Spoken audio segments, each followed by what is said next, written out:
कि 66,000 की सेना खड़ी होकर के अपने देश के लिए लड़ रही हो, आजाद कराने के लिए और आगे चल रही हो। और उसमें एक बात बड़ी भूमिका बाद में भी आकर के निभाई कि अंग्रेज जो भारत से गए हैं, भारत को डोमिनियन स्टेटस बना करके, जी, सिर्फ एक ही कारण था जिस वजह से गए हैं, और वो कारण था आजाद हिंद फौज और सुभाष चंद्र बोस। लगातार उन्हें ये डर बना हुआ था कि बोस कहीं वापस ना आ जाए। पूरे देश के अंदर सन 45 से उठा के सन 47 तक देखिए आप, किस प्रकार से देश के अंदर अलग अलग संगठन खड़े हो गए, किस प्रकार आजाद हिंद फौज के सैनिक अपनी वर्दी पहन के युवाओं को इकट्ठा कर रहे थे। कितनों को मालूम है कि प्रयाग के अंदर, बनारस हिंदू विश्वविद्यालय के अंदर रानी झांसी रेजिमेंट दोबारा खड़ी हो गई, लड़कियां आगे आई। और आप उस काल में देखिए कि किस तरीके से लोगों ने अपने खून से चित्र बनाए नेताजी। आप देखिए आसाम के अंदर एक भिखारिन, इस पे कुछ नहीं है देने के लिए, वो आजाद हिंद फौज के लिए एक अमरूद दे देती है। जी, जी। एक भिखारी अपने दिन भर में जो उसने भीख मांगी है वो दे देता है। ये जज्बा था उस समय भारत देश के अंदर, एक गरीब आदमी से लेके और एक ऊपर तक के आदमी के अंदर नेताजी के लिए। जी। और इस प्रकार का व्यक्तित्व, इस और जो उनकी विजन थी। देखिए, लोग कहते हैं, बहुत लोगों को एट्रीब्यूट किया जाता है कि साहब उसने ये किया, उसने ये किया।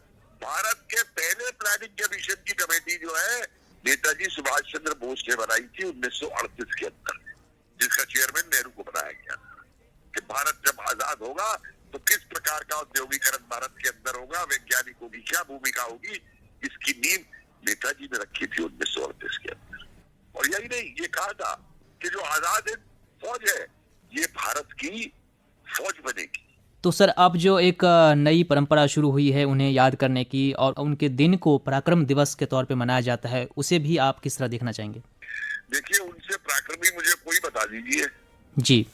राष्ट्रीय आंदोलन के अंदर, और मैं तो उनको और हमारे जो वीर क्रांतिकारी थे उन क्रांतिकारियों को ऊपर रखूंगा।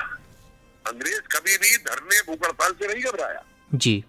नेताजी को या तो वो चाहते थे देश से बाहर रहे। और देखिए, एक चीज और मैं बताऊं आपको जो लोगों को नहीं मालूम है, मैंने म्यूजियम के अंदर वो दस्तावेज डाले हैं कि 1941 के अंदर जब नेताजी काबुल से चले थे जर्मनी के लिए, तो चर्चिल ने अपने MI5 के द्वारा उनको इस्तांबुल और कैरो में कत्ल करने की योजना पूरी बनवाई।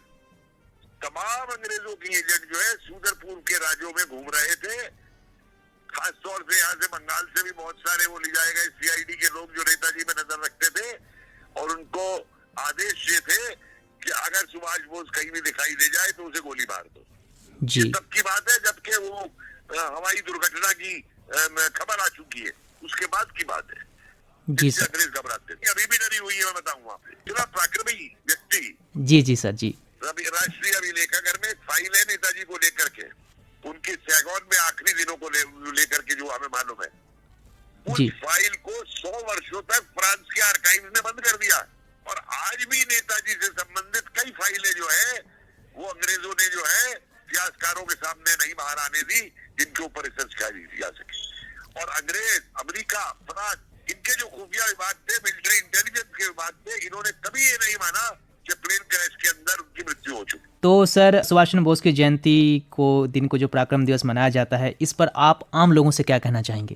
देखिए, मैं आम लोगों से ये कहना चाहूंगा कि जो राष्ट्रवाद का संदेश नेताजी ने दिया था, जी, अपना सब कुछ न्यौछावर करके उसका अनुकरण करिए। आज देश के अंदर हमारी युवा पीढ़ी में एक बहुत अच्छा विचार ये आया है कि आज का युवा अब ये समझ गया है कि यदि देश विकास करेगा तो हमारा युवक भी विकास करेगा। जी। हमारे युवक की नौकरी, उसका भविष्य, वो देश के भविष्य के साथ जुड़ा हुआ। तो उस पे चले, अपने प्राचीन गौरव को पहचाने, उस प्राचीन गौरव का समावेश करे आधुनिक हमारे जमाने की आज की जो मांग है उनके साथ में, उसको लेकर के आगे बढ़े। तो सर, हम आपसे ये भी जानना चाहेंगे, वैसे तो नेताजी के हर एक बात, यादें हैं, वो हम सब के लिए बहुत ही महत्वपूर्ण हैं, और उनके बहुत सारे नारे जो बहुत फेमस हुए, लोगों के जुबान पे हैं। आपको कोई ऐसा नारा जो दिल को छू गया हो? देखिए, नारे तो उनके जितने भी है, मतलब दिल्ली चलो से लेकर के और सब तक जो है, लेकिन एक उनके कुछ भाषण है। जैसे एक भाषण में उन्होंने कहा था कि जब आजाद हिंद फौज कलकत्ता में प्रवेश करेगी तो मैं चाहूंगा कि रानी झांसी रेजिमेंट जो है उसका नेतृत्व करें। जी। अब देखिए, उस जमाने के अंदर आधुनिक विश्व के इतिहास में एक स्त्री सेना खड़ा करना, ये एक बहुत बड़ी बात है। जी, उनकी दूरदर्शिता को दिखाता है। उनकी दूरदर्शिता दिखा, यही नहीं देखी, उनकी दूरदर्शिता को एक और चीज दिखाती, उन्होंने एक आजाद हिंद दल बनाया। ये आजाद हिंद दल वो था भारतीयों का जिनमें भारतीयों को प्रशिक्षण दिया जा रहा था नौकरशाही के लिए। जी सर। कि हमें अंग्रेजी नौकरशाही को हटा करके राष्ट्रवादी विचारों के लोगों को जो प्रशिक्षित हो, जो जनता की सेवा कर सके, उनको हमने भारत का प्रशासन देना है, ना कि ब्राउन साहब को जिनको 47 के बाद में दिया है। जी ये सर। भी एक बहुत बड़ी दूरदर्शिता थी नेताजी की। जी।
सुभाष चंद्र बोस अपने समानता और सामाजिक न्याय के सिद्धांतों के माध्यम से विभिन्न धर्म, संप्रदाय और जातियों में बटी भारतीय समाज को एकजुट करने की ओर प्रयास करने लगे, जो कि अंग्रेजी सत्ता को कभी पसंद नहीं थी, क्योंकि अंग्रेजी राज की नीति ही थी भारत में फूट डालो और राज करो। इस प्रकार भारतीय समाज में उनकी बढ़ती लोकप्रियता और प्रभाव अंग्रेजों की आंखों में चुभने लगी और हर प्रकार से सुभाष चंद्र बोस को प्रताड़ित करने की कोशिश हुई। उनकी मजबूत शख्सियत और उच्च कोटि की नेतृत्व क्षमता के बारे में बताते हुए जाने माने radio TV artist Sunil Lohia ji कहते हैं, जैसे कि 23 जनवरी को हम पराक्रम दिवस के रूप में मनाते हैं, और पराक्रम दिवस यानी कि एक वीरता दिवस भी हम इसको कह सकते हैं। और किसी बहुत बड़े जो विद्वान ने कहा है कि वीरों को बनाने के कारखाने नहीं होते, ये तो देवदार के वृक्षों की तरह स्वतः ही उग आते हैं और छाती चौड़ी करके दुश्मन के सामने खड़े हो जाते हैं। तो भाई ऐसा जज्बा किसी में भरना बहुत मुश्किल है, और मैं समझता हूं कि ये बिल्कुल देवदार के वृक्षों की तरह ही थे। और उन्होंने मतलब अकेले तो नहीं कह सकते, सबके साथ में उन्होंने लोहा लिया। और मैं समझता हूं कि कोई भी कार्य यदि हम करते हैं तो उसका अंजाम क्या होगा, उस चीज को वो भूल कर कि उन्होंने कौन सा कार्य किया वो मायने रखता है। सेनानी के रूप में हम उनको इसलिए देखते हैं, मेरा मानना है कि उनका रहस्यमयी तरीकों से अगवा कर लेना दुश्मन के द्वारा, रहस्यमयी तरीकों से, जिसका आज तक शायद पता नहीं लगा पाए हैं कि सुभाष चंद्र बोस जी कहाँ गए करके। हालांकि कुछ लोग कहते हैं कि नहीं फला फला दिन ऐसे ऐसे वो कहीं कुछ मिला था या कुछ ऐसे ऐसे, लेकिन मुझे ऐसा लगता नहीं है कि कहीं कुछ ऐसा हुआ होगा। तो हालांकि हमारा जो देश था उसको आजाद कराने में अनेक लोगों ने अपना बलिदान दिया, और मेरे ख्याल से काफी सारे लोगों को, शायद कुछ और दो चार को वो अगवा करना चाहते होंगे, कुछ उनके हाथ नहीं आए और कुछ को उन्होंने गोली से उड़ा दिया, उनको फांसी पर लटका दिया। तो रहस्यमय तरीके से उनका अगवा कर लेना, मैं समझता हूँ यही उनकी एक महानता थी कि दुश्मन उसको जीवित देखना नहीं चाहता था। जय हिंद का नारा उन्होंने दिया था, उसके अलावा उन्होंने कहा था आप मुझे खून दो मैं तुम्हें आजादी दूंगा। तो जैसा कि अभी मैंने बताया कि वीरों को बनाने के कारखाने नहीं होते, उसी तरीके से खून बनाने के कारखाने भी अभी तक तो कहीं लगे नहीं है। और उस जमाने में जब अपना सुभाष चंद्र बोस जी थे, उन्होंने इस बात को कहा तो भाई खून तो हमारे ही रगों से निकलेगा और हमें ही सबको टक्कर लेनी पड़ेगी। तो उन्होंने जो नारा दिया था आप मुझे खून दो मैं तुम्हें आजादी दूंगा, तो मैं समझता हूँ कि उनका ये जो वाक्य था वो अपने आप में बहुत ही सटीक था, और मैं समझता हूँ उस तरीके से हमको आजादी मिल भी गई।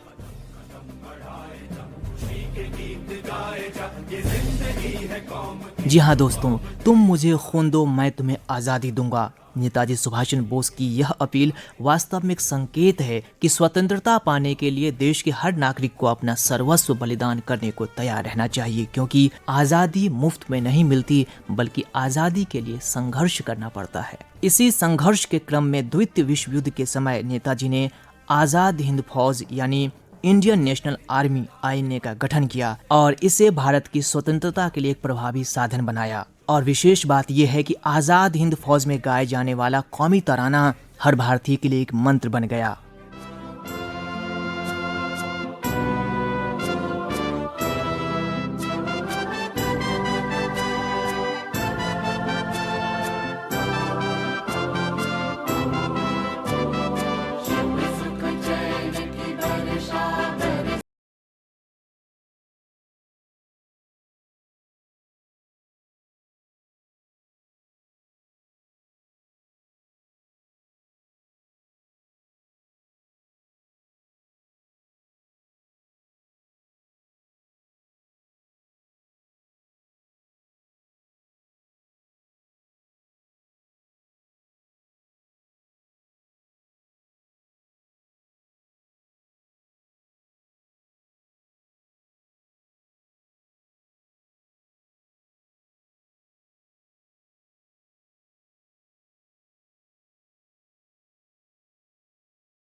आज़ाद हिंद फौज के गठन के साथ ही सुभाष चंद्र बोस अब नेताजी के नाम से लोकप्रिय हो गए थे।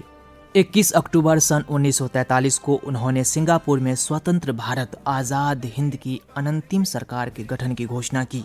नेताजी अंडमान गए, जिस पर जापानियों का कब्जा था। वहां उन्होंने भारत का झंडा फहराया। सन 1944 में आज़ाद हिंद फौज की 3 इकाइयों ने अंग्रेजों को भारत से बाहर करने के लिए भारत के उत्तर पूर्वी हिस्सों पर हमले किए, लेकिन आज़ाद हिंद फौज भारत को आज़ाद कराने के अपने प्रयास में विफल रहा। लेकिन उनके मनोबल नहीं टूटे, बल्कि और अधिक ताकत से लड़ने की भावना से काम करने लगे। आज़ाद हिंद फौज का दिल्ली चलो नारा और सलाम जय हिंद देश के अंदर और बाहर बसे भारतीयों के लिए प्रेरणा का स्रोत बना। नेताजी ने भारत की आज़ादी के लिए दक्षिण पूर्वी एशिया में रहने वाले सभी धर्मों और क्षेत्रों के भारतीयों के साथ मिलकर रैली की थी। सुभाष बाबू भारत के हर नागरिक को एकजुट करना चाहते थे, सभी को एक सूत्र में पिरोना चाहते थे। जब हमने कुछ लोगों से बात की तो उन्होंने कुछ इस तरह से नेताजी को याद किया। मेरा नाम विनायक। सुभाष चंद्र बोस को जो हम जानते हैं या फिर जो हमारे सामने उनकी फिगर है, एक मजबूत नेता और एक ऐसा देशभक्त, एक लीडर के रूप में और एक नेता के रूप में बहुत बड़ा उनका कैरेक्टर रहा है। और हर बार चाहे वो हिटलर से मिलने का कॉन्सेप्ट हो या फिर जो उस टाइम इंग्लैंड का अपने यहाँ शासन था, इंग्लैंड के शासन होते हुए भी उन्होंने हिटलर का सपोर्ट करना अपने आप में एक बड़ी, और इंग्लैंड जो उतना बड़ा साम्राज्य था उसके आंखों में धूल झोंक के यहाँ से निकलना, ये अपने आप में एक बहुत चुनौतीपूर्ण था। और बाकी देश के लिए उन्होंने जो किया, जो लड़ाइयाँ लड़ी, जिस तरह से लोगों को इकट्ठा किया, ये अपने आप में एक बहुत बड़ी बात।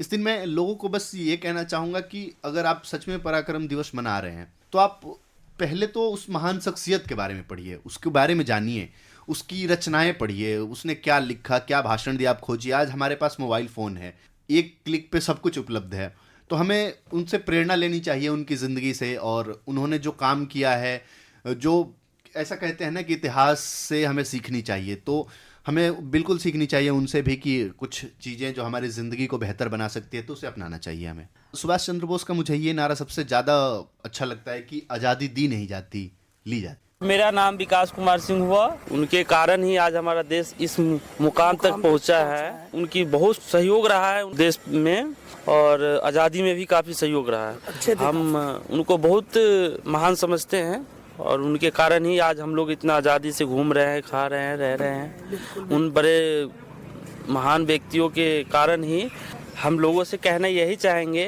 कि उस दिन याद करें और उनकी सम्मान करें। 2 मिनट समय निकाल करके उनको श्रद्धांजलि दे। उनका तो एक नारा है कि तुम मुझे खून दो, मैं तुम्हें आज़ादी दूंगा।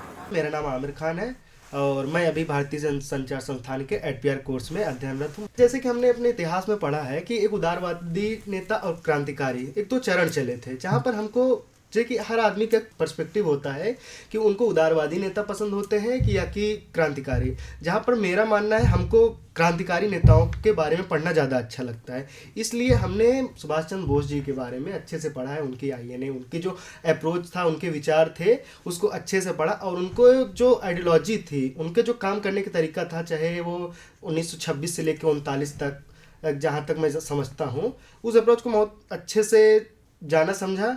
और हम ये कहते हैं कि लोगों को और भी उनको बारे में जानना चाहिए। तो मूलतः हम ये कहना चाहेंगे कि जो सुभाष चंद्र बोस जी ने पूरे भारतवर्ष के लिए उनकी जो आइडियोलॉजी थी, समाजवादी विचारधारा पे रहकर समग्र रूप से पूरे भारत को एक साथ लाकर, समाजवादी विचार से, वामपंथी विचार से, और उनके जो उनकी एक विशेष आइडियोलॉजी क्रांतिकारी तरीके से आज़ादी को जो लेने की उनकी विचारधारा थी, जो उनका मानना था, उनके अपनी विचारधारा के साथ एक नेता के रूप में ऐसे उभरे जो सबको, पूरे भारतवर्ष को एक समग्र रूप से एक साथ लाना चाहते थे। जैसे कहना चाहेंगे आजकल जैसे कि वर्तमान समाज में देखा गया है कि सुभाष चंद्र बोस जी के ही नहीं, लगभग भारत के कई स्वतंत्रता संग्राम सेनानी हैं जिनकी जयंती होती है, लेकिन आज के युवा पीढ़ी को पता भी नहीं होता है। हम उन युवा पीढ़ी को बताना चाहते हैं कि आपके जो इतिहास है, जो खासकर का आधुनिक भारत के इतिहास है, आधुनिक भारत के इतिहास में उन महान स्वतंत्रता संग्राम सेनानी हैं जो आपके लिए हर विचारधारा से लड़े, हर तरीके से, चाहे वो उदारवादी तरीके से या क्रांतिकारी तरीके से। आपको मैं नई वर्ग के युवाओं से कहना चाहता हूँ, आपको कम से कम उनके बारे में बेसिक चीज़ें तो जानना बहुत ज़रूरी है। जयंती कब है, कम से कम आप सोशल मीडिया चला रहे हैं, कम से कम एक पोस्ट लिखिए, ताकि ये जो हमारा इतिहास है, जो हमारे 1945 से 1944 से इतिहास आज 80 साल आगे चले आए हैं, हमारा ये जीवंत रहना चाहिए। इसलिए हमको सुभाष चंद्र बोस जी के बारे में और अपने स्वतंत्रता संग्राम सेनानियों के बारे में जानना आवश्यक है।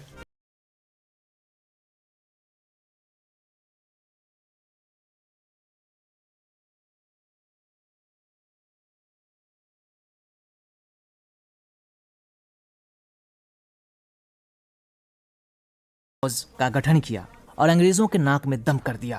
वास्तव में देखा जाए तो आज़ादी दिलवाने में सुभाष चंद्र बोस का बहुत बड़ा योगदान था। उनकी एक आवाज़ पर हर भारतीय सब कुछ छोड़कर देश के लिए अपनी जान देने को तैयार हो जाते थे। उनके साथ कदम से कदम मिलाने को सदैव तैयार रहते थे।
सुभाष चंद्र बोस के क्रांतिकारी कदम, देश के लिए सर्वस्व न्यौछावर करने की भावना हमें सिखाता है कि देश से बढ़कर कुछ नहीं।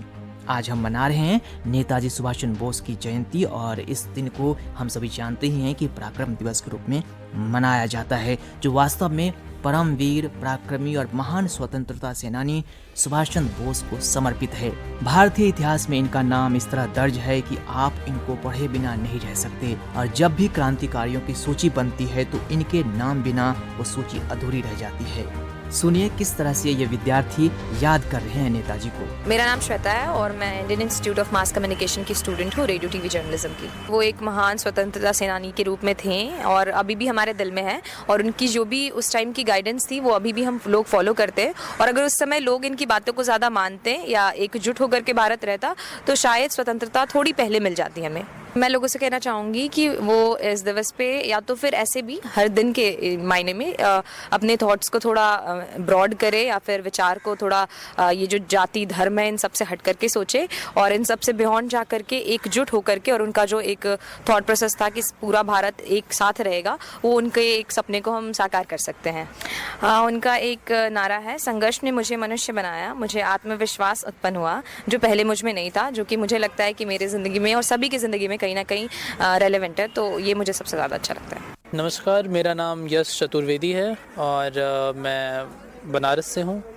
भारतीय स्वतंत्रता संग्राम में अलग अलग पहलू को पकड़कर इस जंग को लड़ा गया था। एक पक्ष था गांधी जी का, दूसरा पक्ष था युवाओं का जिसमें भगत सिंह, राजगुरु, सुखदेव, बटुकेश्वर दत्त जैसे लोग आते हैं, और एक पक्ष था जिसमें सुभाष चंद्र बोस और इंडियन नेशनल आर्मी आती है।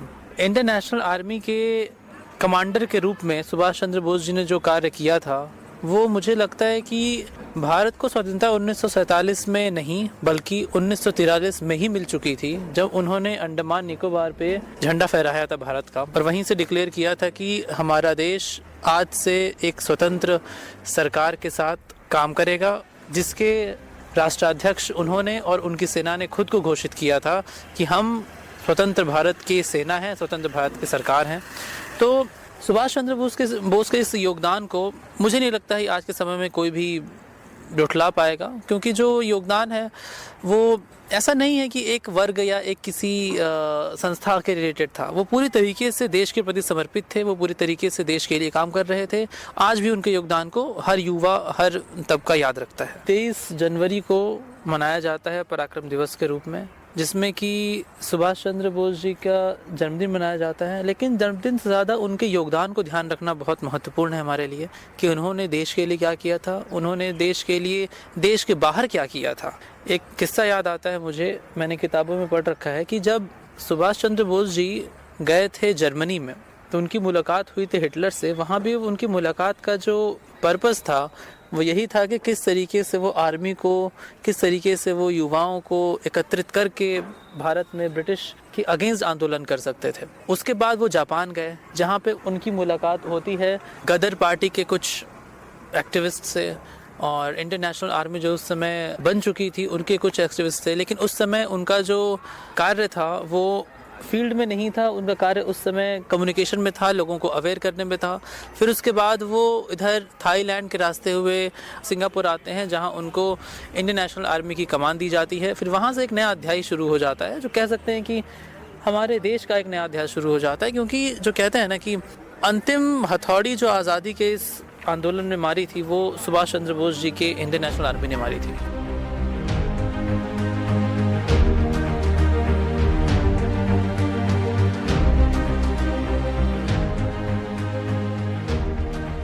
निस्संदेह दोस्तों, अंग्रेजी सरकार पर अंतिम हथौड़ी तो सुभाष चंद्र बोस नहीं मारी, तभी तो अंग्रेजी सत्ता इस कदर उनसे भयभीत थी कि किसी भी कीमत पर वो नेताजी को गिरफ्तार करना चाहते थे। लेकिन माँ भारती का इस महान सपूत ने भी कसम खा रखी थी कि किसी भी कीमत पर अंग्रेजों की गिरफ्त में कभी नहीं आएंगे और फिरंगियों को नाको चने चबा कर रखेंगे। उन्होंने भारतीय स्वतंत्रता आंदोलन को मजबूती देने के लिए देश के बाहर जाकर स्वतंत्रता संग्राम को मजबूती दी। उन्होंने बर्लिन में स्वतंत्र भारत केंद्र की स्थापना की, आजाद हिंद फौज, आजाद हिंद सरकार और बैंक की भी स्थापना की और देश के बाहर भारत की स्वतंत्रता के लिए अन्य देशों से समर्थन भी हासिल किया। यानी वो एक वैश्विक नेता के रूप में सामने आ रहे थे। लेकिन भाग्य को कुछ और ही मंजूर था। सन 1945 में एक विमान दुर्घटना में उनके शहीद हो जाने की खबरें आईं, किंतु आज तक इसकी पुष्टि नहीं हो पाई है। और ऐसे में हम भारतीय तो सदैव मानते हैं कि हमारे नेताजी आज भी हमारे साथ हैं, उनके विचार हमारे साथ हैं, उनके मार्गदर्शन हमारे साथ हैं, उनकी देशभक्ति हमारे साथ है। आज के दिन हम सभी इस महान स्वतंत्रता सेनानी को नमन करते हैं और विश्वास दिलाते हैं कि इनके सपनों का भारत बनाने को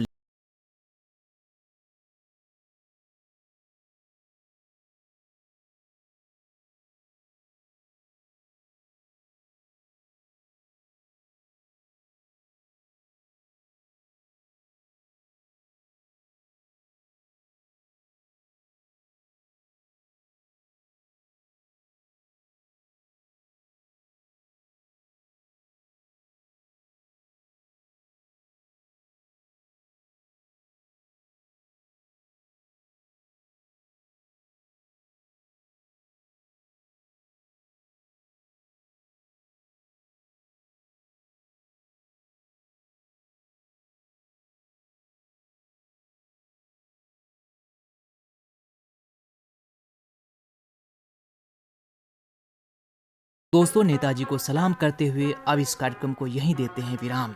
मुझे यानी अपने रेडियो साथी उदय शर्मा को दीजिए अनुमति। नमस्कार, सुनते रहिए अपना रेडियो 96.9 FM।